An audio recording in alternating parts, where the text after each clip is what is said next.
दोस्तों नमस्कार, मैं आपका दोस्त और होस्ट आलोक पांडे और स्वागत है आपका मेरे YouTube channel the Alok speaks पर। दोस्तों आज कहानी भारत और पाकिस्तान के बीच हुए बंटवारे के उस दर्द की और उसके जिम्मेदारों की जिनकी वजह से यह बंटवारा हुआ। एक वकील जो बैरिस्टर बनकर इंग्लैंड से आया, जो गांधी का हीरो था, जो कांग्रेस का हीरो था, ऐसा क्या हुआ कि वो कुछ दिनों में कायदे आजम बन गया।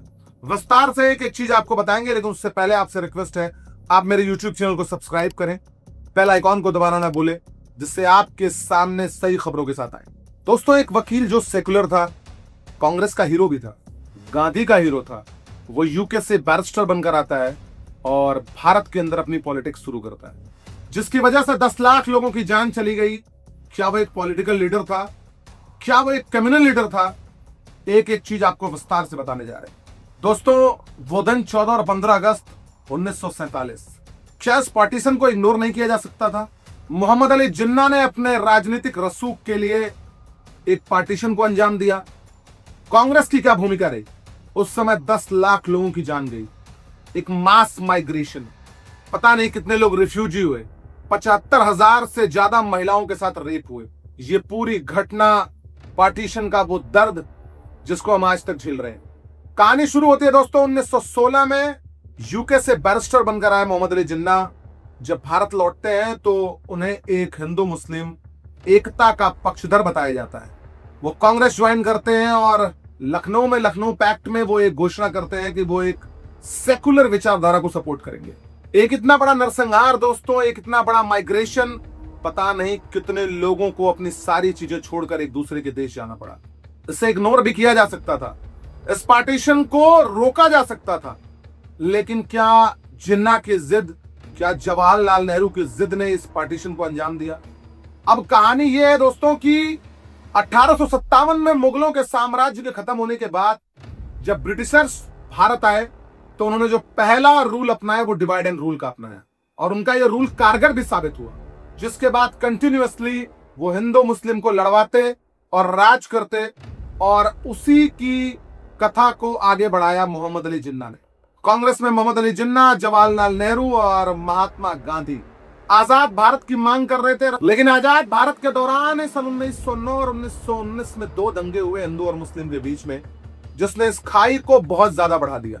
और करीब 15 सालों के बाद मोहम्मद अली जिन्ना इस बात की तरफ आगे बढ़ रहे थे कि उन्हें मुस्लिमों के लिए अलग राष्ट्र चाहिए। 1930 में लगभग कमजोर हो चुकी मुस्लिम लीग को उन्होंने मजबूत करना शुरू किया और धीरे धीरे उस पर काम करना शुरू किया। उनका इंटेंशन क्लियर था, हिंदू मुस्लिम डिवाइडेशन को वो बढ़ाना चाहते थे, मुस्लिमों के लिए एक अलग राष्ट्र की मांग कर रहे थे। इसी दौरान 1940 में लाहौर में एक रेजोल्यूशन पास हुआ और उस रेजोल्यूशन में कहा गया कि मुस्लिमों के लिए एक अलग देश चाहिए, हम हिंदुओं के साथ नहीं रह सकते। मुस्लिम लीग के इस रेजोल्यूशन ने पूरे देश को हिला करके रख दिया, और इस बात का अंदाजा कहीं ना कहीं कांग्रेस, जवाहरलाल नेहरू और महात्मा गांधी को भी हो गया था। सरदार पटेल भी इस बात के लिए कहीं ना कहीं सहमत नहीं थे। वो एक भारत चाहते थे, श्रेष्ठ भारत चाहते थे, लेकिन एक भावना जो जिन्ना ने हिंदुस्तान के मुसलमानों के अंदर डाल दी थी, उसका रिजल्ट आया 1946 में। 1946 के हुए चुनाव में मुस्लिम लीग ने हिंदुस्तान के अंदर सारी उन सीटों पर जीत दर्ज की जहां पे मुस्लिम बहुसंख्यक थे। आपको यह समझना पड़ेगा कि लगभग 99% सीटों पर जिन्ना जीते। जहां जहां मुस्लिमों की आबादी ज्यादा थी और उनके वोट की वजह से पार्टियां जीत सकती थी, उन सारी सीटों पर मुस्लिम लीग की जीत हुई, जिसने इस बात को और मजबूत कर दिया कि भारत और पाकिस्तान का बनना अब तय लग रहा है। क्योंकि जिन्ना अपनी राजनीतिक महत्वाकांक्षा के लिए पीछे हटने को तैयार नहीं थे और नेहरू भी अपनी राजनीतिक महत्वाकांक्षा को लेकर पूरी तरीके से आश्वस्त थे। उनका मानना था मैं किसी भी कीमत पर प्रधानमंत्री के पद पर कॉम्प्रोमाइज नहीं करूंगा। उनका प्रयास लेकिन यह भी था कि भारत एक सेकुलर मुल्क रहे, और भारत आज भी सेकुलर मुल्क है। जिन्ना ने जब अंतरिम सरकार बनी तो उस समय जिन्ना के इस प्रस्ताव को जवाहरलाल नेहरू और सरदार वल्लभ भाई पटेल ने नहीं माना, और वहीं से बिगुल फूंक दिया गया। और तब ब्रिटिश शासन को रिप्रेजेंट कर रहे इंडिया के अंदर लॉर्ड माउंटबेटन को ब्रिटेन से सीधा निर्देश मिला कि भारत को जल्दी से आजादी दो और 2 देश बनाओ। यानी 200 साल इस देश पर राज करने के बाद भारत के 2 टुकड़े करने में बहुत बड़ा कंट्रीब्यूशन ब्रिटेन का था। ब्रिटेन जानता था कि अब हमारे पास बहुत ज्यादा क्षमता नहीं है कि हम इस व्यवस्था को कंट्रोल कर सके, इसलिए ब्रिटेन अपनी वापसी चाहता था। आज आजादी को 75 साल से ऊपर हो चुके हैं, लेकिन इस दर्द को आज भी भुलाया नहीं जा सकता। 10 लाख से ज्यादा लोगों ने अपनी जान दी, 1 लाख के करीब महिलाओं के साथ रेप हुए। इस दर्द को उन लोगों ने झेला, 1.5 करोड़ से ज्यादा लोगों ने अपने परिवारों को खो दिया। क्या यह पार्टीशन रोका नहीं जा सकता था? क्या जवाहरलाल नेहरू और जिन्ना की महत्वाकांक्षा ने 2 देश बना दिए? क्योंकि सच्चाई यही है कि नेहरू और जिन्ना अगर एक बात पर सहमत होते तो शायद भारत और पाकिस्तान न बनता।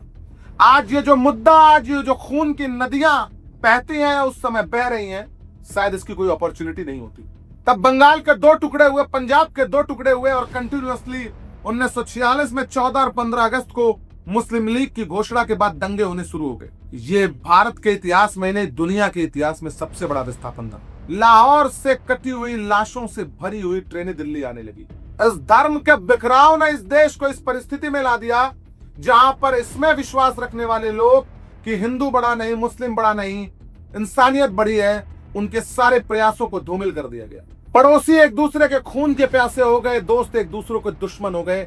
यह धर्म की लड़ाई थी, यह हिंदू और मुस्लिम की लड़ाई थी। जिन्ना किसी भी कीमत पर पाकिस्तान चाहते थे। महात्मा गांधी की एक यूनाइटेड रहने की बात को उन्होंने पूरी तरीके से खारिज किया, क्योंकि जिन्ना को पता था कि अगर कोई अलग देश नहीं बना तो मेरे प्रधानमंत्री बनने का सपना टूट जाएगा।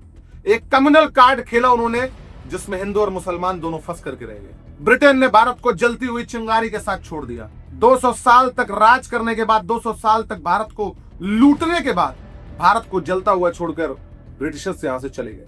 तब के पॉलिटिकल लीडर्स के अहंकार ने लोगों की जिंदगियां ले ली। दोस्तों, उस मंजर को जब आप सोचेंगे तो कितना भयानक मंजर रहा होगा। कटी हुई लाशों से भरी हुई ट्रेनें, 200 सालों तक राज करने के बाद भारत को इस तरीके से छोड़ के चले जाना, जिसकी लड़ाई हिंदू और मुसलमान दोनों ने मिलकर के लड़ी थी। आज भी इंडिया और पाकिस्तान के बीच ये दुश्मनी पार्टीशन का ही गिफ्ट है, उस बंटवारे का ही नतीजा है।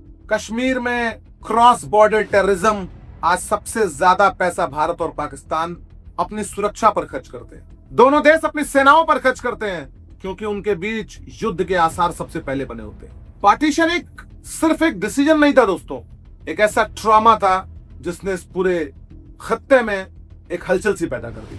ब्रिटेन अपने मंसूबा में सफल हुआ, भारत और पाकिस्तान का गठन हुआ, लाखों लोग मारे गए और उसका जिम्मेदार कौन? जिन्ना या फिर नेहरू? आज भी कहानी वहीं रुकी हुई है। क्या महात्मा गांधी इससे बड़ा कोई इनिशिएटिव ले सकते थे, या क्या नेहरू को अपनी राजनीतिक महत्वाकांक्षा को साइड रखकर कुछ और फैसला लेना चाहिए था? बहुत सारी चीजें जिसने इस पार्टीशन के दर्द को आज भी जिंदा रखा है। जिन्ना ने अपने धार्मिक भावनाओं को प्रतिबद्धता से देखते हुए एक पाकिस्तान का गठन किया, और 1 साल के अंदर जिन्ना इस दुनिया से चले भी गए। एक इंसान जिसने इतने लाखों लोगों को मरने के लिए मजबूर कर दिया, जिसको कायदे आजम कहा गया, उसके घिनौने कृत्य पर आज भी शर्म आती होगी। पाकिस्तान के लोग और हिंदुस्तान के लोग और ये आम जनता आज भी उसमें पिस रही है। अपनी राजनीतिक महत्वाकांक्षा के लिए एक खूबसूरत देश को 2 देशों में बांट देना। मुस्लिम लीग की वो जीत जिसने 425 सीटों पर लगभग 100% जीत हासिल की थी, उसने इस बात का अंदाजा दिला दिया था कि मुस्लिम लीग के नाम पर जिन्ना इस देश को पाट कर रहेंगे। दोस्तों, सबसे बड़ी बात यह है कि इस बंटवारे के लिए सबसे ज्यादा रिस्पॉन्सिबल जिसको लोग समझते हैं, जिन्ना या नेहरू, इनका कंट्रीब्यूशन क्या था? देश की आजादी के लिए इनका कंट्रीब्यूशन क्या रहा? यह बहुत इंपॉर्टेंट है। देश के लिए जिन लोगों ने जान दी, सरदार भगत सिंह, चंद्रशेखर आजाद, अशफाक उल्लाह खां, पंडित राम प्रसाद बिस्मिल, इनके कंट्रीब्यूशंस का कोई रोल नहीं। इनकी शहादत क्या इसलिए हुई थी कि 10 लाख लोग अपनी जान दे दें, 1.5 करोड़ लोग अपना घर छोड़ दें, 1 लाख महिलाओं का रेप हो जाए? यह दर्द आज भी लोगों के दिलों में जिंदा है। अपने धार्मिक भावनाओं को सेटिस्फाइड करने के लिए, अपनी राजनीतिक महत्वाकांक्षाओं को सेटिस्फाइड करने के लिए कुछ लोगों ने इस देश का बंटवारा कर दिया। कुछ लोगों ने इस खूबसूरत हिंदुस्तान को 2 देश बना दिया। आपको यह समझना पड़ेगा, उसके लिए रिस्पॉन्सिबल कौन? कितने लोगों ने अपनी जान दी? उधम सिंह ने 7 समंदर पार करके ब्रिटिश के उस हत्यारे जनरल डायर की हत्या की थी, जिसने जलियांवाला बाग हत्याकांड किया था। ऐसे बहुत सारे लोगों की शहादत बेकार हो गई। जितने भी लोगों ने इस देश के लिए, इस मुल्क के लिए अपनी जान दी, उनकी जान की कीमत क्या? भारत और पाकिस्तान का पार्टीशन, भारत और पाकिस्तान के बंटवारे के वक्त उनकी आत्माएं रो रही होंगी।